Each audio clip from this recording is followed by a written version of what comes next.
नमस्कार दोस्तों, मैं गौरव चौधरी स्वागत करता हूं आप सबका अपने परिवार स्वाध्याय सीरीज में। आई होप सो आप लोग स्वस्थ होंगे और घर पर होंगे, अपना ख्याल रख रहे होंगे। कल हमने जो पढ़ा था आज उससे आगे पढ़ते हैं। कल जो हमने पढ़ा था आज उससे आपको थोड़ा रिलेट करा देते हैं ताकि आप लोग कनेक्ट हो सको।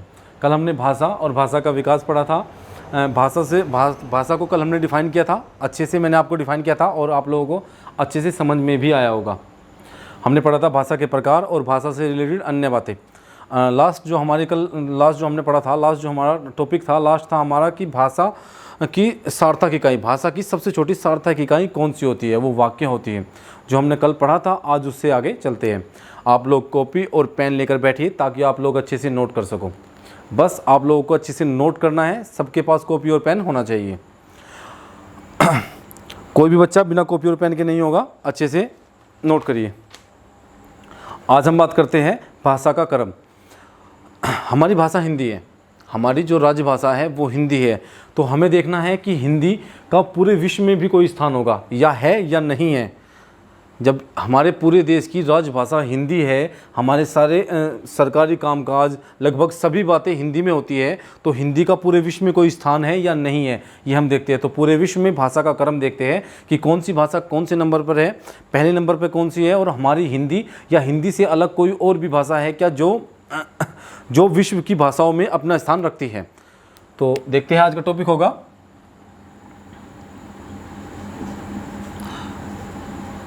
विश्व में भाषा का क्रम। विश्व में भाषा का क्रम, ठीक है बच्चों।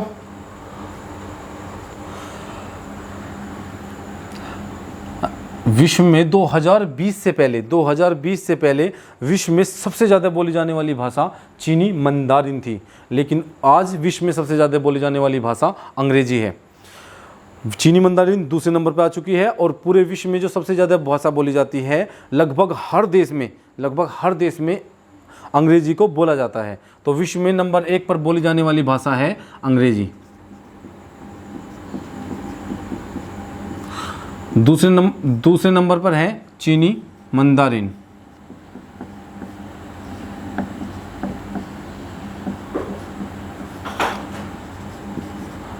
तीसरे नंबर पर हिंदी। चौथे नंबर पर स्पेनिश।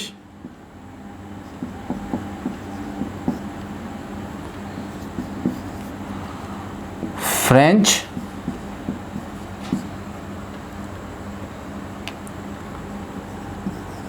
अरबी और 7वें नंबर पर बंगाली।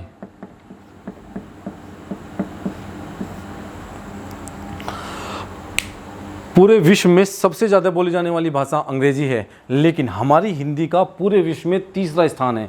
अर्थात हमारी हिंदी पूरे विश्व में तीसरे नंबर पर सबसे ज़्यादा बोली जाती है। अंग्रेजी सबसे ज़्यादा बोली जाती है, उसके बाद चीनी मंदारिन और फिर हिंदी। पूरे विश्व की 10 भाषाओं में हमारे भारत की 2 भाषाएँ हैं। तीसरे नंबर पर हिंदी है और 7वें नंबर पर बंगाली है, जो पूरे विश्व में बोली जाती है। हिंदी तीसरे नंबर पर, बंगाली 7वें नंबर पे। आप लोगों से पेपर में ऐसे ही पूछा जाएगा कि पूरे विश्व में सबसे ज़्यादा बोली जाने वाली भाषा कौन सी है, या फिर हिंदी का पूरे विश्व में कौन सा स्थान है, या इससे अलग पूछा जा सकता है आपसे कि भारत की कितनी भाषाएं विश्व की 10 भाषाओं में अपना स्थान रखती है। तो भारत की 2 भाषाएं हैं जो पूरे विश्व की 10 भाषाओं में अपना स्थान रखती है। हिंदी तीसरे नंबर पर और 7वें नंबर पर बंगाली। अगर हम बात करते हैं कि ये पूरे विश्व में हो गई। अब हमारी जो हिंदी है वो भारत बहुभाषीय देश है। हमारा जो भारत है वो बहुभाषीय देश है और भारत में बहुत सारी भाषाएं बोली जाती हैं। अब हम देखते हैं कि भारत में भाषाओं का क्या क्रम है, क्या हिंदी पहले नंबर पर है या अन्य किसी नंबर पर है। ठीक है, सबसे ज़्यादा कौन सी भाषा भारत में बोली जाती है और सबसे कम भारत में कौन सी भाषा बोली जाती है। तो भारत में भाषाओं का क्रम, हाँ याद रखने वाली बात है कि जो भारत में भाषाओं का क्रम है वो मातृभाषा के तौर पर भी जो पहले नंबर बोली जाती है, जो सबसे ज़्यादा भारत में बोली जाती है वो मातृभाषा के तौर पर भी पहले नंबर पर है और अनुसूची के आधार पर भी पहले नंबर पर है। अब बात करते हैं भारत में भाषाओं का क्रम।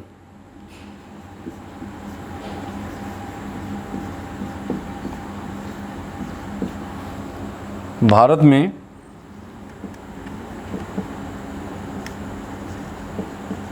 भाषाओं का क्रम, अर्थात भारत में कौन सी भाषा किस नंबर पर बोली जाती है। क्या जो विश्व में जो हिंदी भाषा विश्व में तीसरे नंबर पर बोली जाती है, क्या वो भारत में किसी कोई स्थान रखती है। हाँ, भारत में हिंदी पहले नंबर पर बोली जाने वाली भाषा है। पहले नंबर पर भारत में हिंदी बोली जाती है, दूसरे नंबर पर बंगाली बोली जाती है, बंगाली, और तीसरे नंबर पर बोली जाने वाली भाषा है मराठी।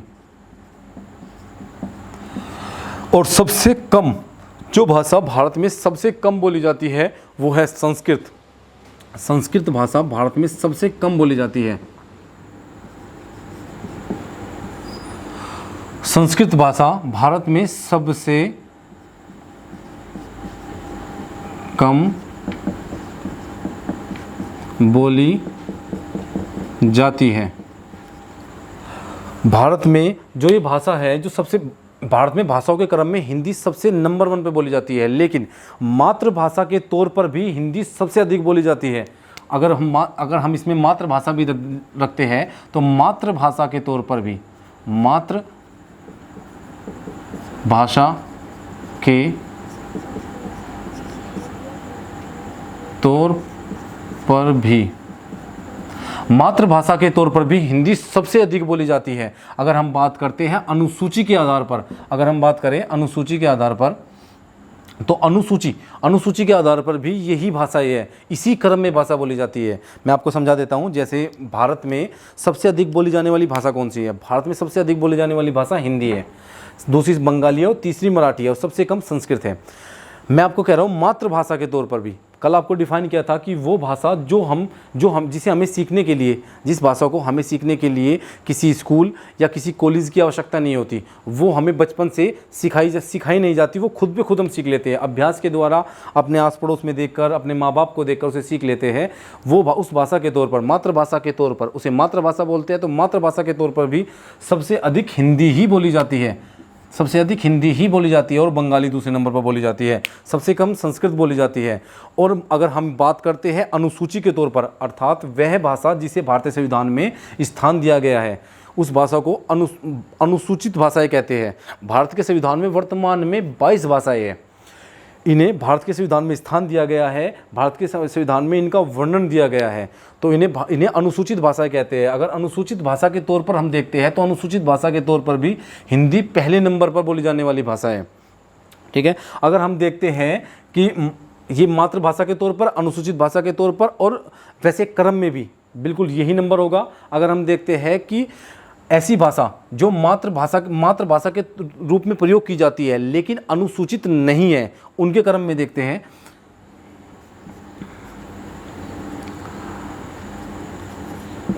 हम देखते हैं भाषा का क्रम,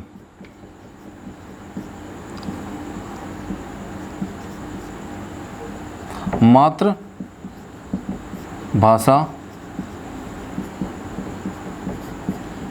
के तौर पर, लेकिन गैर अनुसूचित,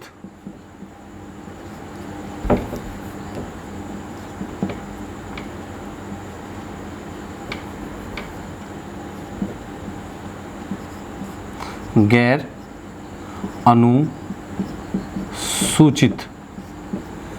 वो अनुसूचित थी और ये गैर अनुसूचित होगी। गैर अनुसूचित अर्थात ऐसी भाषा जो मातृभाषा के तौर पे भारत में बोली जाती है। नहीं, अगर आप लोग सोच रहे हो कि मातृभाषा वहाँ पे भी बताया और मातृभाषा यहाँ पे बताया, अगर आपसे पेपर में पूछा जाता है कि मातृभाषा के तौर पर बोली जाने वाली सबसे अधिक भाषा, मतलब सबसे ज़्यादा भाषा कौन सी बोली जाती है, तो वो हिंदी ही होगी। लेकिन अगर आपसे पूछा जाता है कि ऐसी भाषा जो मातृभाषा के तौर पर तो बोली जाती है लेकिन वो गैर अनुसूचित भी है, तो आपको लिखना है, उसमें आपके हो जाएगा नंबर 1 भीली,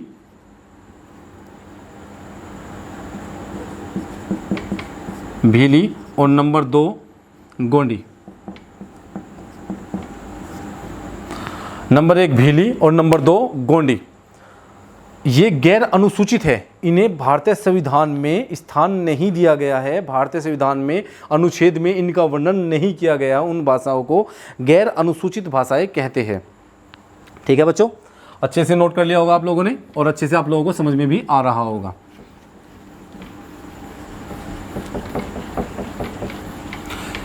ये वे टॉपिक है बच्चों जो पॉइंट वाइज याद करने होते हैं, बस आप लोग इसे नोट कर लीजिए और अच्छे से रिवीजन करिए। भारत बहुभाषीय देश है, अर्थात भारत में बहुत सारी भाषाएं बोली जाती है। भारत में कहीं पर बोली जाती है हिंदी, कहीं पे बंगाली, कहीं पे कश्मीरी, कहीं पे कन्नड़, कहीं पे तमिल, कहीं पे द्रविड़, कहीं पे आपके मलयालम, कहीं पे तमिल, कहीं पे कोंकणी। तो भारत बहुभाषीय देश है, भारत बहुभाषीय देश है, भारत में बहुत सारी भाषाएं बोली जाती है।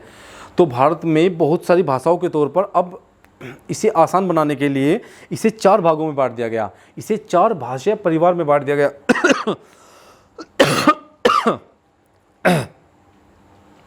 सॉरी बच्चों, सॉरी। अगर बात करें कि जो भाषाएं हैं, भारत में इतनी सारी भाषाएं हैं क्योंकि भारत बहुभाषीय देश है, तो भारत इन्हें आसान करने के लिए एक परिवार में बांट दिया गया। जो जिस परिवार की भाषा है उसे उस परिवार में रख दिया गया है। जैसे बहुत सारी भाषाएं हैं भारत में, तो भारत में 4 भाषा परिवार बनाए गए। जो मुख्यतः 4 भाषा परिवार भारत में हैं वो इस प्रकार है। भारत में हेडिंग बनाइए, भारत में मुख्य भाषा परिवार। भारत में मुख्यतः 4 भाषा परिवार है।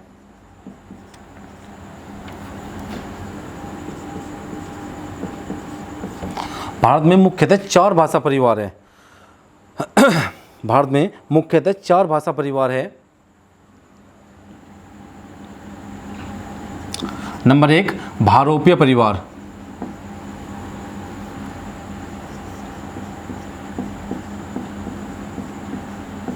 भारोपीय परिवार या Indo European. Indo European. Bharat में इस भाषा परिवार में के बोलने वाले लगभग 77% लोग निवास करते हैं। भारत में सबसे ज़्यादा बोले जाने वाली भाषा जो भाषा परिवार है, भारत में सबसे ज़्यादा जो भाषा परिवार बोला जाता है, जिस भाषा को सबसे ज़्यादा बोला जाता है, वे सारी भाषाएं भारोपीय परिवार की भाषाओं के अंतर्गत आती है। हर एक परिवार के अंतर्गत बहुत सारी भाषाएं आती है जो एक ही परिवार से कहीं ना कहीं जुड़ी हुई है। जैसे संस्कृत से हिंदी का विकास हुआ, ऐसे ही ये भाषाएं कहीं ना कहीं एक दूसरे से जुड़ी हुई है। जैसे हमारी हिंदी की लिपि क्या है, हमारी हिंदी की लिपि देवनागरी है, उसी प्रकार नेपाली भाषा की लिपि भी देवनागरी है। इसी प्रकार किसी न किसी रूप से ये सभी भाषाएं एक दूसरे से रिलेट होती है, एक दूसरे से जुड़ी हुई होती है। भारत में सबसे ज़्यादा भारोपीय परिवार के बोलने वाले लोग निवास करते हैं। भारत में सबसे ज़्यादा भारोपीय परिवार की भाषा बोली जाती है, जिसमें कुछ प्रमुख भाषाएं हैं हिंदी, संस्कृत, उर्दू,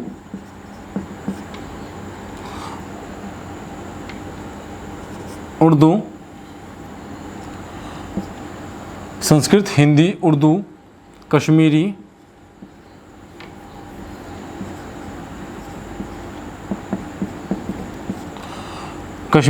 संस्कृत, हिंदी, उर्दू, कश्मीरी, नेपाली, गुजराती, आपकी मराठी,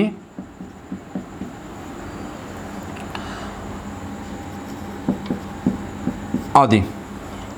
ये सारी भाषाएं आपको भारोपीय परिवार के अंतर्गत मिलती है। ये सारी भाषाएं एक ही परिवार से रिलेट होती है। दूसरे नंबर का जो भाषा परिवार है वो है द्रविड़ भाषा परिवार।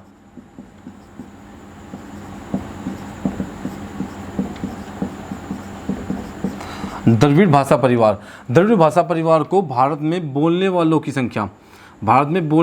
संख्या 20% है। अर्थात द्रविड़ भाषा परिवार को बोलने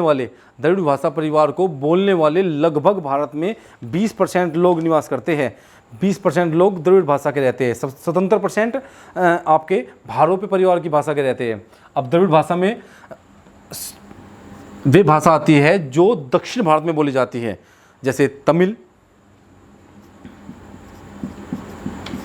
तेलुगु, कन्नड़, मलयालम, तमिल, तेलुगु, कन्नड़, मलयालम आदि। ये सभी भाषाएं द्रविड़ भाषा परिवार में आती है, द्रविड़ भाषा परिवार में आती है। ये सभी भाषाएं लगभग दक्षिण भारत में बोली जाती हैं, दक्षिण भारत में बोली जाती है, और ये सभी भाषाएं एक ही भाषा परिवार के अंतर्गत आती है। अगर बात करते हैं तीसरा भाषा परिवार है ऑस्ट्रो एशियाटिक।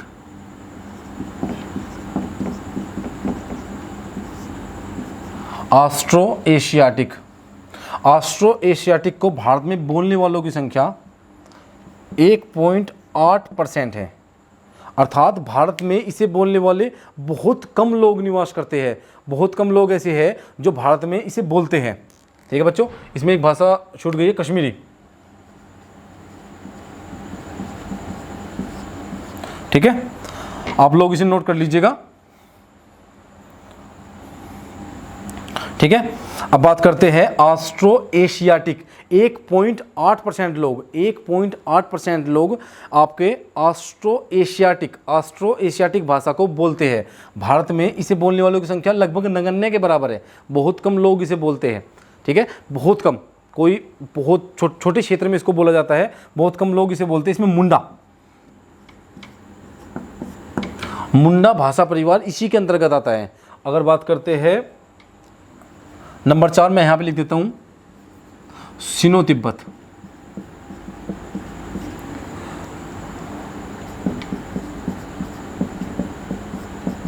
जीरो 0.8%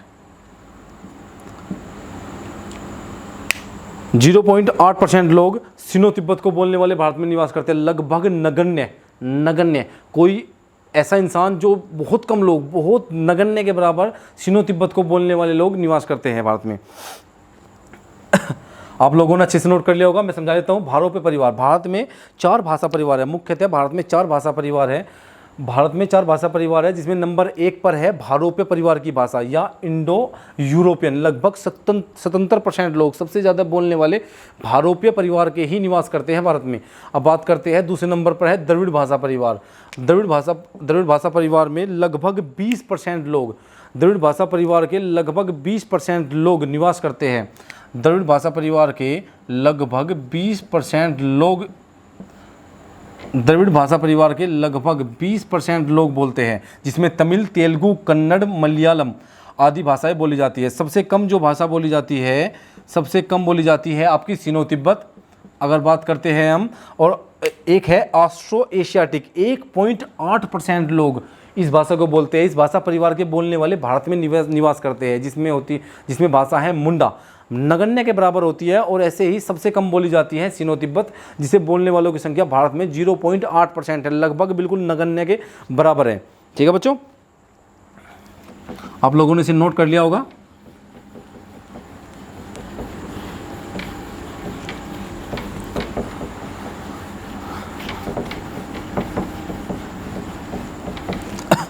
अगर हम बात करते हैं, हम वो एक बीच में एक पॉइंट आया था अनुसूचित और गैर अनुसूचित भाषाएं।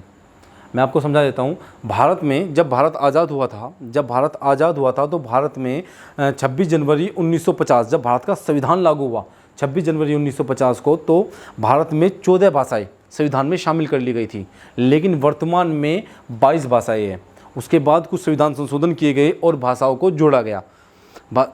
भाषा से संबंधित जो उपबंध है वो भाग 17, अनुसूची 8 और अनुच्छेद 343 से लेकर 351 तक वर्णित किए गए हैं। भारत में वर्तमान में 22 भाषाएं हैं। ठीक है, अब आप हेडिंग बनाइए, भाषा से संबंधित उपबंध। भाषा से संबंधित उपबंध।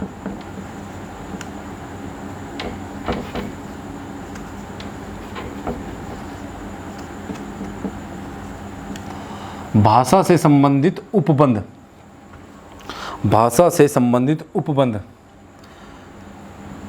भाग 17 संविधान के भाग 17 अनुसूची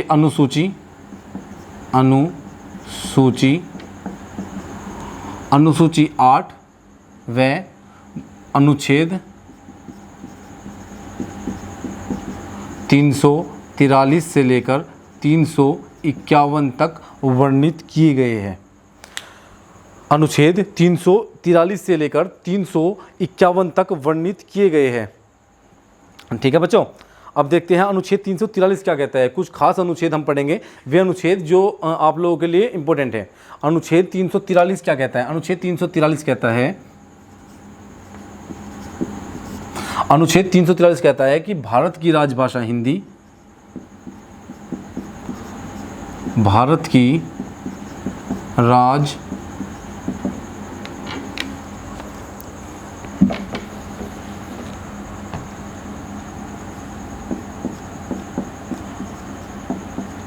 की राजभाषा हिंदी व लिपि देवनागरी होगी।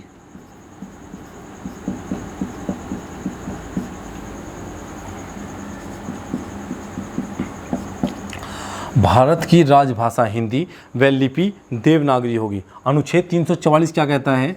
अनुच्छेद 344 कहता है, अनुच्छेद 344 के अनुसार राष्ट्रपति प्रत्येक 5 वर्ष में भाषा आयोग का गठन करेंगे। भारत के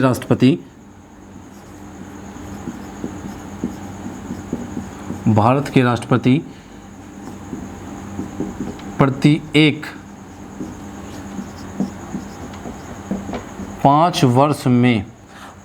5 वर्ष में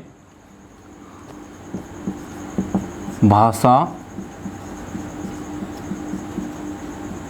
आयोग का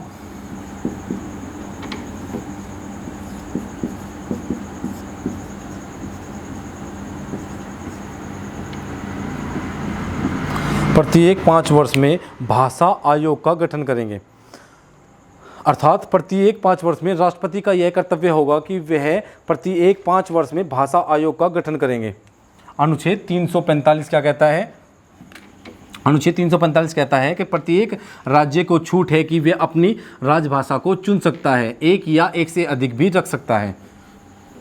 अनुच्छेद 345 कहता है कि प्रत्येक राज्य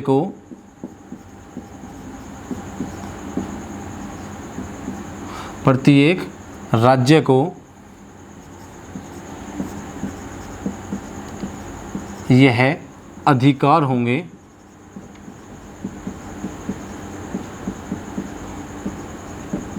कि वह अपनी राजभाषा को चुन सकता है, एक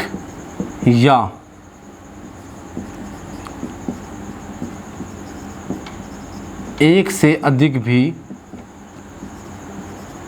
रख सकता है। अनुच्छेद 345 कहता है कि प्रत्येक राज्य को यह छूट दी गई है, प्रत्येक राज्य को यह अधिकार दिया गया है कि वह अपनी राजभाषा को चुन सकता है, एक या तो वो एक राजभाषा रख सकता है या एक से अधिक राजभाषा को भी रख सकता है। अनुच्छेद 350 कहता है कि प्रत्येक राज्य को हिंदी के विकास के निर्देश दिए गए। अनुच्छेद 350 में प्रत्येक राज्य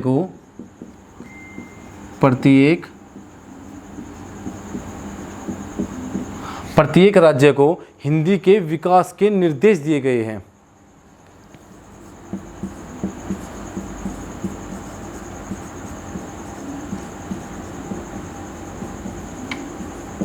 हिंदी के विकास के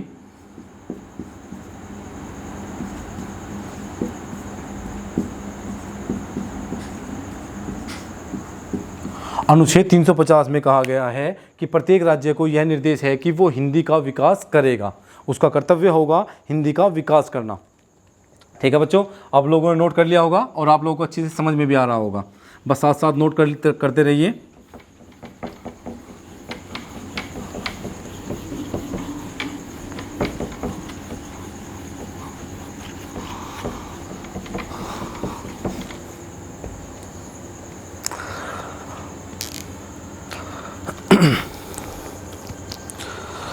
किसी भी भाषा का विकास होने में समय लगता है। अब संस्कृत से भाषा धीरे धीरे विकास होकर हिंदी बनी, लेकिन ऐसा तो नहीं था कि जो हिंदी थी वो संस्कृत से सीधा हिंदी ही बन गई, नहीं, उसका विकास क्रम रहा होगा, कोई विकास का काल रहा होगा। जैसे संस्कृत से कुछ भाषाएं बनती रही होगी, उसके बाद हिंदी में आई, कुछ ना कुछ तो टाइम पीरियड हर एक भाषा ने बिताया होगा। तो हम देखते हैं कि हिंदी तक पहुंचने में संस्कृत को कितना समय लगा और किन किन भाषाओं से होकर, किन किन माध्यम से होकर संस्कृत का विकास हिंदी तक पहुंच पाया। जैसे संस्कृत कठिन भाषा थी। संस्कृत की अगर हम बात करते हैं, संस्कृत को बोलना हिंदी के मुकाबले कठिन होता है। जैसे आप बोलोगे अट्टालिका, अट्टालिका से बोलना आसान होता है अट्टारी। मक्षिका से ज़्यादा आसान होता है बोलना मक्खी। कैसे मक्षिका से मक्खी बना और कैसे अट्टालिका से अटारी बना, आज हम देखते हैं कि कैसे संस्कृत से हिंदी का विकास हुआ, क्योंकि हिंदी की जननी संस्कृत को माना गया है। हिंदी की आदि जननी संस्कृत ही है। संस्कृत और हिंदी में, संस्कृत में 2 लिंग और संस्कृत में 3 लिंग और 3 वचन होते हैं, जबकि हिंदी में 2 लिंग और 2 वचन होते हैं। इसी प्रकार संस्कृत एक योगात्मक भाषा है, जबकि हिंदी वियोगात्मक भाषा है। आज हमारा टॉपिक होगा, अब हम जो देखेंगे आगे उसे वो इस प्रकार, वो ऐसे होगा जैसे संस्कृत से कैसे हिंदी का विकास हुआ, कौन कौन सा कालक्रम हुआ, कौन कौन सी भाषाएं इनके बीच में आई, किस किस टाइम पीरियड तक, किस किस समय तक कौन सी भाषा रही। ठीक है बच्चों, अब हम देखते हैं हिंदी का विकास क्रम। हिंदी का विकास काल या विकास क्रम।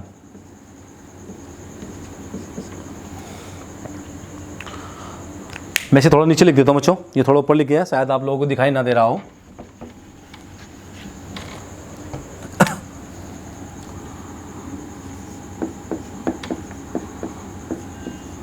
हिंदी का विकास क्रम या काल। ठीक है बच्चों, आपको हेडिंग बनानी है हिंदी का विकास क्रम, अर्थात संस्कृत से हिंदी बनी। संस्कृत बोलना थोड़ा कठिन था और उसके बाद हिंदी बोलना आसान है।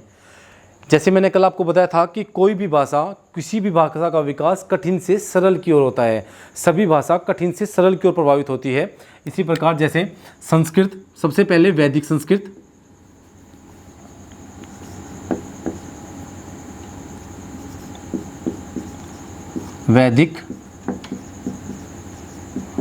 वैदिक संस्कृत, लौकिक संस्कृत,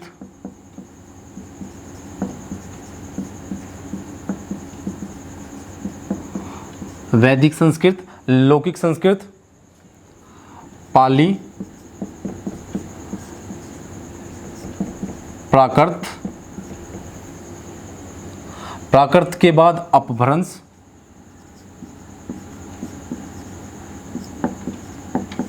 अपभ्रंश के बाद आहवट